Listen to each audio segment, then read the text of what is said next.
আসসালামু আলাইকুম, কেমন আছেন সবাই? আজ আমি আপনাদের দেখাবো মুরগির বিসমিল্লাহ ভাজা, কুড়মুড়ে টেস্টি রেসিপি। প্রথমে আমি অনেকগুলো বিসমিল্লাহ নিয়েছি, এগুলো কেটে পরিষ্কার করে নিয়েছি। এরপর আমি এগুলো সিদ্ধ করে নিলাম। তারপর এগুলোতে আমি সস দিয়েছি, কর্নফ্লাওয়ার দিয়েছি, লবণ দিয়েছি, মরিচের গুঁড়ো দিয়েছি, ভিনেগার দিয়েছি এবং সয়া সস দিয়েছি। এগুলো আমি ভালো করে ম্যারিনেট করে নিলাম। এখন আমি বেসন দিয়ে একটা ব্যাটার গুলিয়ে নিলাম। চুলাতে তেল দিয়ে নিয়েছি, তেল গরম হয়ে গেছে। এখন আমি ওই ব্যাটারে এগুলো চুবিয়ে চুবিয়ে ভেজে নিব। ভেজে ভেজে নিচ্ছি।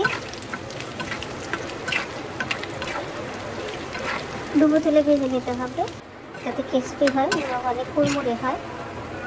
এই যে এগুলো ভাজা হয়ে গেছে, আমি উঠিয়ে রাখছি। উঠিয়ে রাখলাম, আবার আমি ভেজে নিচ্ছি, পাল্টিয়ে পাল্টিয়ে দিচ্ছি। সবগুলো ভাজা আমার হয়ে গেছে, আমি উঠিয়ে রাখলাম। সস দিয়ে খেতে ভীষণ মজা, গরম গরম খেতে অনেক ক্রিস্পি এবং কুড়মুড়ে। আজ এই পর্যন্তই। সবাই ভালো থাকবেন, সুস্থ থাকবেন। আল্লাহ হাফিজ।